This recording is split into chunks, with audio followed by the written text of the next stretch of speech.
ಹೊಣೆ ಹೊತ್ತ ನೀನಿರಲು ಎನಗೆ ತರ ಭಯವು ಈ ಜೀವದ ಸುಮಮೆ ಶ್ರೀಚರಣ ಕರ್ಪಿತವು. ಹೊಣೆ ಹೊತ್ತ ನೀನಿರಲು ಎನಗೆ ತರ ಭಯವು ನೀನಿತ್ತ ಕರ್ಮದ ಧರ್ಮದ ಪರಿಧಿಯಲೆ ನೀಚೋದಿಸಿದ ಮತಿ ವಿವೇಕದ ಬೆಳಕಿನಲೆ ನೀ ಕೊಟ್ಟ ಜ್ಞಾನ ವಿಜ್ಞಾನ ಪ್ರಬೋಧದಲೆ ನಿನ್ನಲ್ಲೇ ಪ್ರತಿ ಕ್ಷಣವು ನನ್ನನ ಬೆರೆಸುತ್ತೀರೆ. ಹೊಣೆ ಹೊತ್ತ ನೀನಿರಲು ಎನಗೆ ತರ ಭಯವು. ಸ್ವಾನಂದದ ಗುರುಸ್ಮರಣೆಯೊಂದಿಗೆ ಎಲ್ಲರಿಗೂ ನಮಸ್ಕಾರ. ಶ್ರೀ ಶ್ರೀಧರ ಸ್ವಾಮಿಗಳು ನಿಜವಾಗಿ ಮಾತೃಸ್ವರೂಪಿ ಗುರುಗಳು. ಹಾಗಾಗಿ ಬಹಳಷ್ಟು ಭಕ್ತರು ಇವರನ್ನು ಗುರುಮಾತೆ ಅಂತಲೇ ಕರೀತಾರೆ.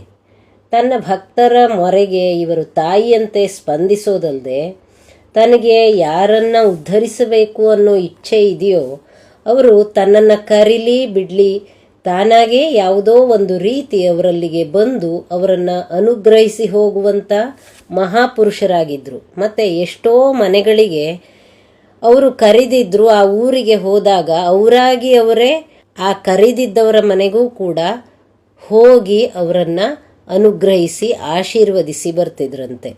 ಇಂತಹ ಮಹಾಪುರುಷರು ನಮ್ಮ ಶ್ರೀಧರ ಸ್ವಾಮಿಗಳು. ಹಾಗಾಗಿಯೇ ಶ್ರೀಧರ ಸ್ವಾಮಿಗಳು ಅಂತಂದರೆ ನಮ್ಮ ಕಣ್ಣು ಮುಂದೆನೇ ನಡೆದಾಡುವಂಥ ಮಾತಾಡುವಂತಹ ಜೀವಂತ ಭಗವಂತನಾಗಿದ್ದರು ಅಂತ ಅವರ ಅನುಗ್ರಹವನ್ನುಂಡಂಥವರೆಲ್ಲ ಅಷ್ಟು ಪ್ರೇಮ ಭಾವದಿಂದ ಕಣ್ಣು ತುಂಬಿ ಹೃದಯ ತುಂಬಿ ಮಾತಾಡ್ತಿದ್ರು.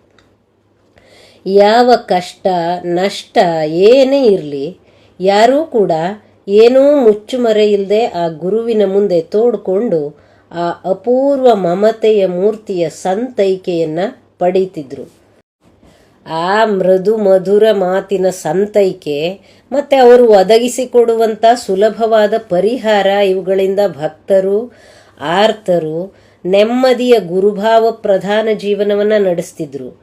ಇದಕ್ಕೆ ಕಾರಣ ಅಂತಂದರೆ ಈ ಗುರುಮಾತೆಯ ವಾತ್ಸಲ್ಯಭರಿತ ದಿವ್ಯ ಮೃದು ಮಧುರ ವಾಣಿ ಮತ್ತು ಈ ಸಂಸಾರದ ಕಷ್ಟ ನಷ್ಟದ ಬೆಂಗಾಡಿನಲ್ಲಿ ದಿಕ್ಕೇ ತೋಚದೆ ಬಳಲ್ತಾ ಇದ್ದಂಥ ಆ ದೀನ ದುಃಖಿತ ಹೃದಯಕ್ಕೆ ಒಂದು ದಿವ್ಯ ಸಾಂತ್ವನ ಸಂತೈಕೆಗಳನ್ನು ನೀಡುವಂತಹ ಶಾಂತ ದಿವ್ಯವಾದ ಮೃದು ಮಧುರ ಅಮೃತೋಪಮ ನುಡಿಯೇ ದೊಡ್ಡ ಔಷಧಿಯಾಗಿತ್ತು. ಜೊತೆಗೆ ಆ ಕಷ್ಟಗಳಿಂದ ಪಾರಾಗುವ ದಾರಿಯನ್ನು ಕೂಡ ತೋರುವಂತಹ ಸ್ವಯಂ ಪ್ರಕಾಶವೇ ಈ ಗುರುಗಳಾಗಿದ್ರಲ್ಲ. ಸ್ತ್ರೀ ಪುರುಷರು ಅನ್ನುವಂಥ ಭೇದ ದೃಷ್ಟಿಯೇ ಶ್ರೀಧರ ಸ್ವಾಮಿಗಳಲ್ಲಿ ಇರಲಿಲ್ಲ. ಮಗ, ಈ ಕಷ್ಟ ನಷ್ಟಗಳೆಲ್ಲ ನಿಮಗೆ ಯಾಕೆ ಬಂತು ಅಂತ ದುಃಖ ಪಡಬೇಡ, ಧೈರ್ಯಗೆಡಬೇಡ. ಈ ಪರಮಾತ್ಮ ಭಕ್ತಿ ಅನ್ನೋ ಸಸಿಯನ್ನು ನಿನ್ನ ಹೃದಯದಲ್ಲಿ ನೆಟ್ಟು ಅದು ಗಟ್ಟಿಯಾಗಿ ಬೆಳೆದು ಬೇರೂರ್ಲಿಕ್ಕೆ ಅಂತ ಈ ಕಷ್ಟ ನಷ್ಟದ ಅತ್ಯುತ್ತಮ ಗೊಬ್ಬರವನ್ನು ಆ ಸಸಿಗೆ ಹಾಕ್ತಾನೆ ಅಂತ ತಿಳ್ಕೊ. ಪ್ರತಿ ಕಷ್ಟ ದುಃಖದಲ್ಲೂ ಆ ಪರಮಾತ್ಮನನ್ನು ನೆನೆಸು. ಈ ಸ್ಮರಣೆಯೇ ಆ ಕಷ್ಟ ದುಃಖವನ್ನು ಹಗೂರ ಮಾಡಿ ಸುಲಭವಾಗಿ ದಾಟಿಸಿ ಬಿಡುತ್ತೆ. ಯಾವುದಕ್ಕೂ ಭಯಪಡಬೇಡ. ಈ ಕಷ್ಟಗಳು ಪರಮಾತ್ಮ ಸ್ಮರಣೆಯನ್ನು ನೆನಪು ಮಾಡಿಸಿ ನಿನ್ನೆಲ್ಲ ಸಾಮರ್ಥ್ಯವನ್ನು ಹೊರತಂದು ನಿನ್ನ ಅಭ್ಯುದಯವಾಗುವಂತೆ ಆ ಭವಿಷ್ಯತ್ತಿನ ಬೆಳಕಿನ ಕಿರಣಗಳನ್ನೇ ಹೊರಗೆ ಪಸರಿಸುತ್ತೆ ಅಂತ ತಮ್ಮ ಮೃದು ಮಧುರವಾದ ದನಿಯಲ್ಲಿ ಮಮತೆಯ ಜೇನನ್ನಿಟ್ಟು ಮನಸ್ಸನ್ನು ಹಗೂರ ಮಾಡಿ ಕಳಿಸ್ತಿದ್ರು. ಯಾವ್ಯಾವ ರೀತಿ ಅತ್ಯಂತ ಸೋಜಿಗ ಪಡುವಂತೆ ಅವರು ತನ್ನನ್ನು ನಂಬಿದ ಭಕ್ತರನ್ನು ಕಷ್ಟದಿಂದ ಪಾರು ಮಾಡ್ತಿದ್ರು ಅಂತ ತಿಳಿಲಿಕ್ಕೆ ಈ ಸಂಚಿಕೆಯಲ್ಲೊಂದು ಘಟನೆ ಇದೆ. ಲಿಂಗನಮುಖಿ ಜಲಾಶಯ, ಶರಾವತಿ ನದಿಗೆ ಕಟ್ಟಲಾದ ಡ್ಯಾಮ್ನಿಂದ ನಮ್ಮ ನಾಡೆಲ್ಲ ಬೆಳಕಾದದಂತೂ ಸತ್ಯ. ಆದರೆ ಈ ಜಲಾಶಯ ಬಹಳ ಜನರ ಬದುಕನ್ನ ಮುಳುಗಿಸಿ ಚೆಲ್ಲಾಪಿಲ್ಲಿಯಾಗಿಸಿ ಅಷ್ಟೇ ಕತ್ತಲಾಗಿಸಿದ್ದು ಕೂಡ ಅತ್ಯಂತ ಕಡುತರವಾದ ಸತ್ಯ ಸಂಗತಿ. ಅಂತಹ ಒಂದು ಕುಟುಂಬ ಅಂದರೆ ಲಿಂಗನಮುಖಿ ಜಲಾಶಯದಲ್ಲಿ ತಮ್ಮ ಭೂಮಿ ಮನೆ ಬದುಕನ್ನೆಲ್ಲ ಮುಳುಗಿಸಿಕೊಂಡು ತಮ್ಮ ಮೂಲ ನೆಲೆಯಿಂದ ಗುಳೆ ಹೊರಟ ಒಂದು ಕುಟುಂಬ ಅವರ ಕರುಣಾಜನಕ ನೋವಿನ ಮನಸ್ಥಿತಿಯನ್ನ ಬಿಚ್ಚಿಡುವಂತ ಘಟನೆ ಈ ಸಂಚಿಕೆ ಅಂತಲೇ ಹೇಳಬೇಕು. ಕೊಪ್ಪರಿಗೆ ಅನ್ನೋ ಊರಿನ ನಿವಾಸಿಗಳು ಕಮಲಮ್ಮ ಮತ್ತೆ ದೇವಪ್ಪ ದಂಪತಿಗಳು ತಮ್ಮ ಬದುಕು ಲಿಂಗನಮುಖಿ ಡ್ಯಾಮ್ನ ನೀರಿನಿಂದ ಮುಳುಗಿ ಹೋದ್ಮೇಲೆ ಸರ್ಕಾರ ಕೊಟ್ಟಂತ ಪರಿಹಾರ ಧನದೊಂದಿಗೆ ಆ ಸರ್ಕಾರವೇ ಕೊಟ್ಟ ಮಲ್ಲಕ್ಕಿ ಅನ್ನೋ ಕಾಡಿನ ನಡುವೆ ತಮ್ಮ ಬದುಕಿನ ಬೆಳಕನ್ನರಸಿ ನಡೀತಾರೆ. ಅವರಿಗೆ 2 ಮಕ್ಕಳು, ಸುಲೋಚನಾ ಮತ್ತೆ ಪರಮೇಶ್ವರ. ಈ ಮಲ್ಲಕ್ಕಿ ಅನ್ನೋ ಜಾಗ ದಟ್ಟಡವಿಯ ಮಧ್ಯದಲ್ಲಿತ್ತು. ಕಾಡನ್ನ ಕಡಿದು ಮನೆ ಕಟ್ಕೋಬೇಕಿತ್ತು, ಜಮೀನ್ ಮಾಡಬೇಕಿತ್ತು. ಹೀಗೆ ಅನಿಶ್ಚಿತ ಬದುಕಿನ ತೂಗುಯ್ಯಾಲೆಯ ಭಯದಲ್ಲಿ ಈ ದಂಪತಿಗಳಿದ್ರು. ಈ ಕಮಲಮ್ಮ ಅನ್ನುವರು ಕಾರ್ಗಲ್ಲಿನ ಮಂಜುಭಟ್ರು ಮತ್ತೆ ಗೋದಾವರಿಯಮ್ಮನ ಹಿರಿಮಗಳು. ಈ ಮಂಜುಭಟ್ರು ಮತ್ತೆ ಗೋದಾವರಿಯಮ್ಮನ ಗುರುಭಕ್ತಿಯ ವಿಷಯವನ್ನ ನಾವು ಈಗಾಗಲೇ 13ನೇ ಶ್ರೀಧರಾಮೃತ ಸಂಚಿಕೆಯಲ್ಲಿ ನೋಡಿದ್ವಿ. ಅಂತಹ ಒಂದು ವಿಶೇಷ ಗುರು ಅನುಗ್ರಹಯುತ ಕುಟುಂಬದ ಹಿರಿಯ ಮಗಳಾದ ಈ ಕಮಲಮ್ಮನ ಬದುಕಿನಲ್ಲಿ ಈಗ ಆ ದಟ್ಟ ಕಾಡಿನ ಕತ್ತಲೆಯೇ ತುಂಬಿಕೊಂಡಿತ್ತು. ಬಡತನವನ್ನೇ ಹಾಸಿ ಹೊದ್ಕೊಂಡಿದ್ರು ಈ ದಂಪತಿಗಳು. ಸರ್ಕಾರ ಕೊಟ್ಟಂತ ಪರಿಹಾರ ಧನದಲ್ಲಿ ಒಂದು ಮನೆ ಕಟ್ಕೊಳ್ಳೋಣ ಅಂತಂದ್ರೆ ಆ ದಟ್ಟಡವಿಯ ಮರಗಳನ್ನ ಕಡಿದು ಮನೆ ಮಾಡಿಕೊಡ್ತೇನೆ ಅಂತ ಹೇಳಿ ದುಡ್ಡು ತಗೊಂಡವರೆಲ್ಲ ಇವರಿಗೆ ಮೋಸ ಮಾಡಿ ಹೋಗಿದ್ರು. ದುಡ್ಡು ಇಲ್ಲ, ಮನೆಯೂ ಇಲ್ಲ, ದಟ್ಟ ದಾರಿದ್ರ್ಯ ಒಂದೇ ಉಳಿದು ಬಿಟ್ಟಿತ್ತು. ಕತ್ತಲ ಕಾಡಿನಲ್ಲಿ ಕಣ್ಕಟ್ಟಿ ಬಿಟ್ಟಂತಾಗಿತ್ತು ಈ ದಂಪತಿಗಳ ಪಾಡು. ಉಳಿಲಿಕ್ಕೆ ಮನೆ ಇಲ್ಲದೆ, ತಿನ್ನಲಿಕ್ಕೆ ಅನ್ನ ಇಲ್ಲದೆ ಬಹಳಷ್ಟು ಕಷ್ಟಪಟ್ಟರು ಈ ದಂಪತಿಗಳು. ಕಾಡರಿಶಿಣದ ಹಿಟ್ಟನ್ನ ಮಾಡಿ ಮಾರಿ ಅದರಿಂದ ಬಂದಂತ ಅಲ್ಪ ಸ್ವಲ್ಪ ಹಣದಲ್ಲಿ ಹೇಗೋ ಜೀವನ ಸಾಗಿಸ್ತಿದ್ರು. ಪ್ರಾಕೃತಿಕವಾಗಿ ದೊರೆಯುವಂತ ಹಣ್ಣು ಕಾಯಿ ಇಂಥ ಆಹಾರದಿಂದಲೇ ಅವರ ಬದುಕಾಗಿತ್ತು. ದೂರ ಯಾರದ್ದೋ ಕೆಲವರ ಮನೆಯಲ್ಲಿ ಭತ್ತ ಕುಟ್ಟಿ ಅಕ್ಕಿ ಮಾಡಿ ಅವರು ಕೊಟ್ಟಂತ ಆ ಅಕ್ಕಿಯಲ್ಲಿ ಒಂದು ಹೊತ್ತಿನ ಗಂಜಿ ಕುಡಿತಿದ್ರು ಈ ಮನೆಯವರು. ಜೊತೆಗೆ ಯಾರ್ಯಾರದ್ದೋ ಮನೆಯಲ್ಲಿ ಚಟ್ನಿ ಪುಡಿ, ಖಾರದ ಪುಡಿ, ಭತ್ತ ಕುಟ್ಟೋದು ಮತ್ತೆ ತೋಟದ ಕೆಲಸಕ್ಕೆ ಹೋಗೋದು, ಹೀಗೆ ಎಲ್ಲ ರೀತಿಯ ಕೆಲಸಗಳನ್ನು ಈ ಕಮಲಮ್ಮ ಮಾಡ್ತಿದ್ರು. ಅಂತೂ ಈ ದಂಪತಿಗಳ ಅತೀ ಬಡತನದ ಜೀವನ ಹೇಗೋ ಕಷ್ಟದಲ್ಲಿ ಸಾಗ್ತಾ ಇತ್ತು. ಈ ರೀತಿ ಇದ್ರೂ ಕೂಡ ಈ ಕಮಲಮ್ಮ ಸದಾ ತನ್ನ ಕೆಲಸದಲ್ಲಿರುವಾಗ ನಮಃ ಶಾಂತಾಯ ದಿವ್ಯಾಯ ಅನ್ನುವಂಥ ಗುರುಸ್ಮರಣೆ ತನ್ನ ತಾಯಿಯಿಂದ ಕಲಿತಂತ ಈ ಸ್ತೋತ್ರವನ್ನ ಬಿಡಲೇ ಇಲ್ಲ. ಬದುಕು ಎಷ್ಟೇ ಕತ್ತಲಾಗಿದ್ರೂ ಕೂಡ ಸಾತ್ವಿಕ ಆಸ್ತಿಕ ಮನಸ್ಸಿಗೆ ಎಲ್ಲಿಂದಲೋ ಒಂದು ಬೆಳಕಿನ ಕಿರಣ ಸ್ಪರ್ಶ ಮಾಡಿಯೇ ಮಾಡುತ್ತೆ. ಇದು ಆ ಪ್ರಕೃತಿಯ ನಿಯಮ. ದಿಕ್ಕೇ ತೋಚದೆ ಕಂಗಾಲಾಗಿದ್ದ ಕಮಲಮ್ಮ ಮತ್ತೆ ಆ ದೇವಪ್ಪ ದಂಪತಿಗಳಿಗೆ ಆಧಾರವಾಗಿ ಅವರ ತಾಯಿ ತಂದೆ ಹಾಗೂ ಅವರ ತಮ್ಮ ವಿಷ್ಣುಮೂರ್ತಿ ಎಲ್ಲರೂ ಕೂಡ ನಿಂತಿದ್ರು. ಕಮಲಮ್ಮನ ತಮ್ಮನಾದ ವಿಷ್ಣುಮೂರ್ತಿಗಳೇ ಸ್ವತಃ ಮಲ್ಲಕ್ಕಿಗೆ ಹೋಗಿ ನಿಂತು ಆ ಕಾಡನ್ನ ಕಡಿದು ಜಾಗ ಮಾಡಿ ಮನೆ ಕಟ್ಟಿ ತಮ್ಮ ಅಕ್ಕನ ಕುಟುಂಬಕ್ಕೆ ಉಳಿದುಕೊಳ್ಳುವ ವ್ಯವಸ್ಥೆಯನ್ನ ಮಾಡಿಕೊಟ್ಟಿದ್ರು. ಇದಕ್ಕೂ ಪೂರ್ವದಲ್ಲಿ ಈ ಕಮಲಮ್ಮನ ಬಾಣಂತನದಲ್ಲಿ 2 ಸಲ ಈ ಕಮಲಮ್ಮ ಬದುಕಿ ಉಳಿಯೋದಿಲ್ವೇನೋ ಅನ್ನುವಂತಹ ಆಪತ್ತು ಎದುರಾದಾಗಲೂ ಕೂಡ ಅದೊಂದು ಪವಾಡವೋ ಅನ್ನುವಂತೆ ಬದುಕಿ ಬಂದಿದ್ರು.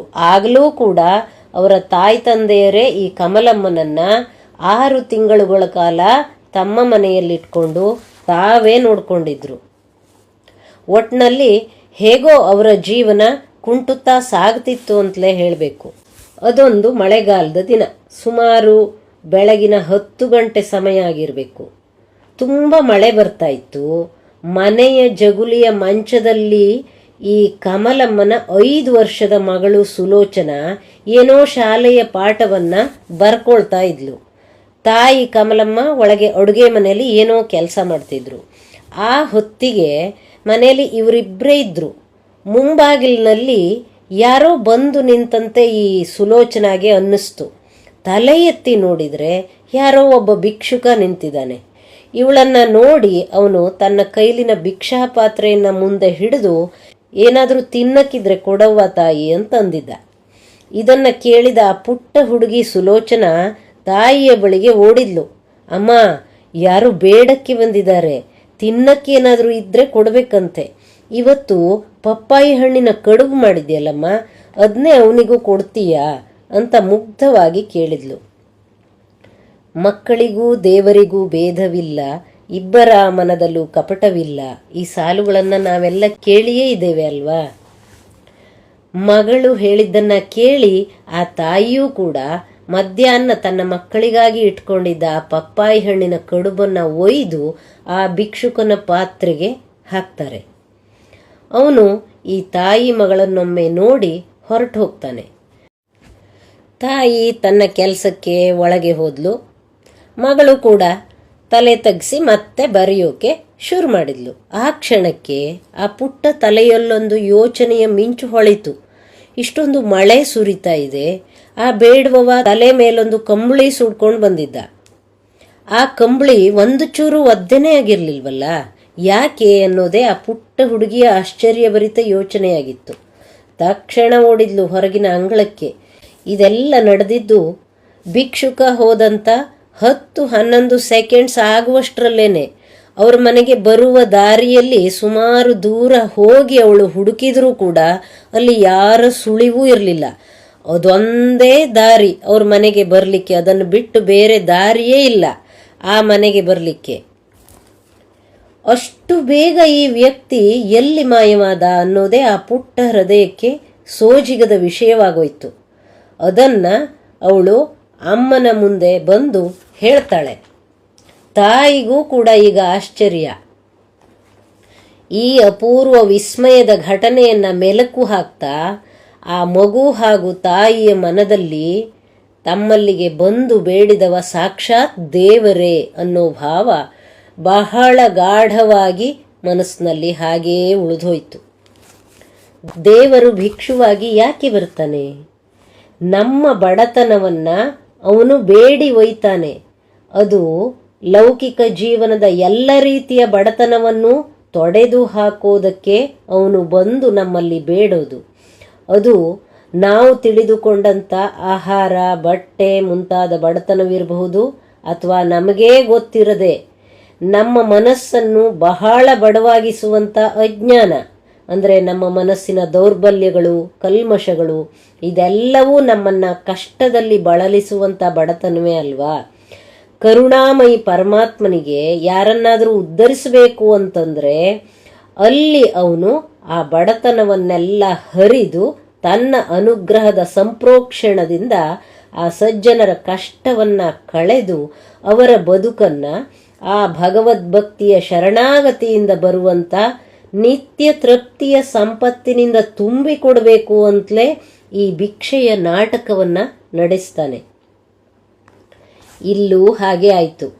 ಭಿಕ್ಷುಕನ ವೇಷದಲ್ಲಿ ಬಂದವನು ದೇವರು ಅನ್ನೋ ಭಾವ ಆ ಮನೆಯವರನ್ನ ಬೆಳಗಿಸಿ ಗಟ್ಟಿಗೊಳಿಸ್ತು. ಆಮೇಲಿಂದ ಅವರ ಬದುಕಿನ ಭಾಗ್ಯದ ಬಾಗಿಲು ಒಂದೊಂದಾಗಿ ತೆರಿತಾ ಹೋಯಿತು. ಶ್ರಮಜೀವಿಯಾದ ಕಮಲಮ್ಮ ದಂಪತಿಗಳಿಗೆ ಮುಂದೆ ಅವರ ಜೀವನೋಪಾಯಕ್ಕೆ ಅವಶ್ಯ ಬೇಕಾದಂಥ ಕೆಲಸಗಳು ಸಿಗ್ತಾ ಹೋಯಿತು. ದೇವಪ್ಪನವರಿಗೆ ಅವರ ಮಾವ ಮಂಜುಭಟ್ರ ಸಹಾಯದಿಂದ KPCಯಲ್ಲೇ ಒಂದು ಕೆಲಸ ಸಿಕ್ತು. ಇಲ್ಲಿ KPC ಅಂತಂದರೆ ಕರ್ನಾಟಕ ವಿದ್ಯುತ್ ನಿಗಮ ಅಂತ ಅರ್ಥ. ಮತ್ತು ಕಮಲಮ್ಮನವರಿಗೆ ದೂರ ದೂರದ ಊರಿನಿಂದ ಅವರು ಖಾರ ಪುಡಿ, ಚಟ್ನಿ ಪುಡಿ ಮತ್ತು ಭತ್ತ ಕುಟ್ಟಿ ಅಕ್ಕಿ ಮಾಡೋದು, ಈ ಥರದ ಎಲ್ಲ ಕೆಲಸಗಳನ್ನು ಮಾಡ್ತಿದ್ರಲ್ಲ, ಆ ಕೆಲಸಗಳು ಹೆಚ್ಚಿಗೆ ಸಿಗ್ತಾ ಹೋಯಿತು. ಜೊತೆಗೆ ಹೆರಿಗೆ, ಬಾಣಂತನ ಮಾಡೋದು, ಇಂಥ ಎಲ್ಲ ಕೆಲಸಗಳನ್ನು ಕೂಡ ಈ ಕಮಲಮ್ಮ ಮಾಡ್ತಾ ಹೋದರು. ಈ ಎಲ್ಲ ರೀತಿಯಲ್ಲಿ ಈ ಕಮಲಮ್ಮನವರ ಕಷ್ಟ ಕಳೀತಾ ಬಂತು. ಮತ್ತು ಅವರ ಮಕ್ಕಳೆಲ್ಲ ಬೆಳೆದ್ರು, ವಿದ್ಯಾವಂತರಾದರು, ಬುದ್ಧಿವಂತರಾದರು. ಮಗಳಿಗೆ ಹಾಗೂ ಮಗನಿಗೆ ಮುಂದೆ ಮದುವೆಯಾಯಿತು. ಸಹಜವಾಗಿಯೇ ಗುರುಭಕ್ತರಾದ ಇವರ ಜೀವನ ಅಂತೂ ಸಾಗ್ತಾ ಇತ್ತು. ಇಷ್ಟ ಆಗುವಾಗ ಈ ಪುಟ್ಟ ಹುಡುಗಿ ಇದ್ಲಲ್ಲ ಸುಲೋಚನ, ಅವಳಿಗೆ ಮದುವೆಯಾಗಿ ಈಗ ಅವಳ ಪತಿಯೂ ಕೂಡ KPCಯಲ್ಲೇ ಕೆಲಸ ಮಾಡ್ತಿದ್ರು. ಹಾಗಾಗಿ ಇವರು ಕೆಲಸದ ನಿಮಿತ್ತ ಈ ಸುಲೋಚನ ಮತ್ತು ಲಕ್ಷ್ಮೀನಾರಾಯಣ ಆ ದಂಪತಿಗಳು ಕಾರ್ಗಲ್ಲಿನಲ್ಲೇ ಬಂದು ನೆಲೆಸಿದ್ರು. ಆಮೇಲೆ ಸುಮಾರು 20-25 ವರ್ಷಗಳ ನಂತರ ಈ ಸುಲೋಚನ ಒಂದ್ಸಲ ಮಲ್ಲಕ್ಕಿ ಅಂದರೆ ತನ್ನ ತಾಯಿ ಮನೆಗೆ ಹೋಗಿದ್ದಾಗ ತನ್ನ ಸಂಬಂಧಿಕರೊಬ್ಬರೊಡನೆ ಈ ತನ್ನ ಬಾಲ್ಯದ ನಿಗೂಢ ಭಿಕ್ಷುಕನ ಘಟನೆ ಇದೆಯಲ್ಲ ಅದನ್ನು ಹೇಳ್ಕೋತಾರೆ. ಅವನು ಅಷ್ಟು ಮಳೆಯಲ್ಲಿ ಬಂದಿದ್ರು, ಅವನ ಕಂಬಳಿ ಒದ್ದೆ ಆಗದೆ ಇದ್ದದ್ದು, ತಕ್ಷಣ ಅವನು ಹಾಗೆ ಕಾಣೆಯಾದದ್ದು, ಮತ್ತೆ ಆಗ ತನಗೆ ಅವನು ದೇವರೇ ಬಂದಿದ್ದ ಅನ್ನೋ ಭಾವ ಬಲಿತಿದ್ದು, ಇದೆಲ್ಲವನ್ನು ಅವರ ಮುಂದೆ ತೋಡ್ಕೋತಾರೆ. ಆಗ ಅವರು ಈ ವರದಳ್ಳಿ ಶ್ರೀಧರ ಸ್ವಾಮಿಗಳ ವಿಷಯವನ್ನು ಹೇಳ್ತಾ, ಬಹಳ ದಯಾಮಯಿ ಈ ಗುರುಗಳು, ಯಾರ್ಯಾರ ಮನೆಯಲ್ಲಿ ಕಷ್ಟ ಇದೆಯೋ ಅದರ ನಿವಾರಣೆಗೆ ಅಂತ ಅವರು ಕರೆಯದಿದ್ರೂ ಕೂಡ ಹೀಗೆಲ್ಲ ಈ ಗುರುಗಳು ಸಂಚಾರ ಮಾಡಿ ಅವರ ಕಷ್ಟವನ್ನು ಕಳೆದು ರಕ್ಷಿಸ್ತಾರೆ ಅಂತ ಈ ಭಾಗದ ಜನರೆಲ್ಲ ಹೇಳ್ತಿರ್ತಾರೆ. ಹಾಗೆ ಈ ಶ್ರೀಧರ ಸ್ವಾಮಿಯವರೇ ನಿಮ್ಮ ಮನೆಗೂ ಬಂದಿರಲಿಕ್ಕೆ ಸಾಕು ಅಂತ ಹೇಳ್ತಾರೆ. ಆಗ ಈ ಸುಲೋಚನಾಗೆ ಹೊಳೆಯುತ್ತೆ, ಓಹೋ, ಹಾಗಾಗಿಯೇ ಅವತ್ತು ಇವರು ದೇವರು ಅನ್ನೋ ಭಾವನೆ ಬಂದು ಅದೇ ನನ್ನ ಮನಸ್ಸಿನಲ್ಲಿ ಗಾಢವಾಗಿ ಬೇರೂರಿದ್ದು ಅಂತ ಗೊತ್ತಾಗಿ ಅವರಿಗೆ ಕಣ್ತುಂಬಿ ಬರುತ್ತೆ. ಈ ರೀತಿ ಭಿಕ್ಷುವಾಗಿ ಆ ಪುಟ್ಟ ಹುಡುಗಿ ಸುಲೋಚನ ಹಾಗೂ ಅವಳ ಅಮ್ಮನಿಗೆ ದರ್ಶನ ನೀಡಿದ ಸಂದರ್ಭದಲ್ಲಿ ಶ್ರೀ ಕ್ಷೇತ್ರ ವರದಳ್ಳಿಯಲ್ಲೇ ಈ ಶ್ರೀಧರ ಸ್ವಾಮಿಗಳು ಸಾಕ್ಷಾತ್ತಾಗಿ ನೆಲೆಸಿದ್ರು. ನಂತರ ಈ ಹುಡುಗಿ ಸುಲೋಚನಾಗೆ ಸುಮಾರು 13 ವರ್ಷವಾಗಿದ್ದಾಗ ಗುರುಗಳ ದೇಹಾಂತ್ಯವಾದ ವಿಷಯವೂ ಕೂಡ ಅವಳಿಗೆ ತಿಳಿದಿತ್ತು. ಏನೇ ಆದರೂ ಈಗ ಒಂದ್ಸಲ ಶ್ರೀ ಗುರು ದರ್ಶನ ಮಾಡಲೇಬೇಕು ಅನ್ನೋ ತೀವ್ರ ತುಡಿತದಿಂದ ಗುರುಭಾವ ಭರಿತರಾಗಿ ಈ ಸುಲೋಚನ ತನ್ನಮ್ಮನನ್ನು ಈ ವರದಳ್ಳಿ ಶ್ರೀಧರಾಶ್ರಮಕ್ಕೆ ಕರ್ಕೊಂಡು ಹೋಗಿ ಗುರು ದರ್ಶನ ಮಾಡಿ ಆನಂದಭರಿತವಾಗಿ ಮನೆಗೆ ಮರಳಿರ್ತಾರೆ. ಮುಂದೆ ಈ ಸುಲೋಚನ ಗುರುಚರಿತ್ರೆ, ಶ್ರೀಧರ ಚರಿತ್ರೆ ಎಲ್ಲವನ್ನೂ ಪಾರಾಯಣ ಮಾಡ್ತಾರೆ. ತನ್ನ 3 ಮಕ್ಕಳ ಪೈಕಿ ಕೊನೆ ಮಗನಿಗೆ ಗುರುನಾಥ ಅಂತಲೇ ಹೆಸರಿಡ್ತಾರೆ. ಆಗಾಗ ಅವರೆಲ್ಲರೂ ಕೂಡ ಶ್ರೀಧರಾಶ್ರಮಕ್ಕೆ ಹೋಗಿ ಬಂದು ಮಾಡ್ತಾ ಇರ್ತಾರೆ. ಆ ಮಕ್ಕಳೆಲ್ಲರೂ ಕೂಡ ಗುರುಭಕ್ತಿ ಉಳ್ಳವರೇ ಅನ್ನೋದು ಈ ತಾಯಿಗೆ ಬಹಳ ಸಂತೋಷದ ವಿಷಯ. ಜೊತೆಗೆ ಎಷ್ಟೇ ಕಷ್ಟ ಬಂದರೂ ಗುರುಸ್ಮರಣೆಯನ್ನ ಬಿಡದೆ ದುಡಿತವೇ ದೇವರು ಅಂತ ನಂಬಿದ್ದಂಥ ಈ ಕಮಲಮ್ಮನವರ ಮಗಳು ನಾನು ಅನ್ನೋದೇ ಒಂದು ಹೆಮ್ಮೆ ಅಂತ ಈ ಸುಲೋಚನ ಇವತ್ತಿಗೂ ಇದನ್ನು ಹೇಳ್ಕೋತಾರೆ. ಈ ಸುಲೋಚನ ಅವರಿಗೆ ಈಗ 67 ವರ್ಷ. ಈ ದಂಪತಿಗಳು ಶ್ರೀಪುರದಲ್ಲಿ ನೆಲೆಸಿದ್ದಾರೆ. ಅವರ ತಮ್ಮ ಪರಮೇಶ್ವರ ಆ ಮಲ್ಲಕ್ಕಿಯಲ್ಲೇ ನೆಲೆಸಿದ್ದಾರೆ. ಈ ಶ್ರೀಧರ ಸ್ವಾಮಿಗಳ ವಿಷಯವನ್ನು ಕೇಳುವಾಗ ಈ ಸುಲೋಚನ ಅವರಿಗಾಗುವ ಆನಂದ ಹೇಳತೀರದ್ದು. ಅಜ್ಜ ಅಜ್ಜಿ ಕುಟುಂಬ ವೃಕ್ಷದ ಮೂಲ. ಆ ಮೂಲ ಬೇರಿನಿಂದಲೇ ಹಬ್ಬಿ ಹರಡಿ ನಿಂತ ಶ್ರೀಧರ ಸ್ವಾಮಿಗಳ ಅನುಗ್ರಹ, ಈ ಕುಟುಂಬದ ಸದಸ್ಯರ ಗುರುಪ್ರೇಮ, ಆ ಗುರುಕೃಪೆಯ ನಾವೆಯ ಆಧಾರದಿಂದಲೇ ತಮ್ಮ ಬದುಕಿನ ತೀರವನ್ನು ಸೇರಿದ ಸಾರ್ಥಕ ಜೀವನ ಈ ಕುಟುಂಬದ ಸದಸ್ಯರದ್ದು. ಈ ವಿಷಯವನ್ನು ನನ್ನೊಂದಿಗೆ ಹಂಚಿಕೊಂಡಂಥ ಸುಲೋಚನ ಅವರು ಈಗ ಮಾತನಾಡುವಾಗಲೂ ಕೂಡ ಅದೇ ಮೃದು ಮಧುರ ಧ್ವನಿಯ, ಅದೇ 5 ವರ್ಷದ ಪುಟ್ಟ ಹುಡುಗಿ ಏನೋ ಅನ್ನುವಂತೆ ಭಾಸವಾಗ್ತಾರೆ. ಅವರಿಗೆ ನನ್ನ ಹೃತ್ಪೂರ್ವಕ ಧನ್ಯವಾದಗಳನ್ನು ಅರ್ಪಿಸ್ತಾ ಮತ್ತೆ ಮುಂದಿನ ಗುರು ಸಂಚಿಕೆಯಲ್ಲಿ ಭೇಟಿಯಾಗೋಣ. ನಮಸ್ಕಾರ. ಶರಣು ಬಾರೆಂದೇನೂತ ಕರೆದು ಚರಣವನಿತ್ತು, ಕರುಣದಲ್ಲಿ ಕಾಯ್ವೆನೆಂದೆನುವ ವಚನವನಿತ್ತು. ಎಲ್ಲ ಪಾಪವ ಕಳೆದು ಮೋಕ್ಷ ನೀಡುವೆನೆಂದು ವರದ ಭಯವನಿತ್ತು ನೀನೆನ್ನ ಕರೆದಿರಲು ವರದ ಭಯವನಿತ್ತು ನೀನೆನ್ನ ಕರೆದಿರಲು ಹೊಣೆ ಹೊತ್ತ ನೀನಿರಲು ಯನಗೆ ತರ ಭಯವು ಈ ಜೀವದ ಸುಮವೆ ಶ್ರೀಚರಣ ಕರ್ಪಿತವು ಯನಗೆ ತರ ಭಯವು.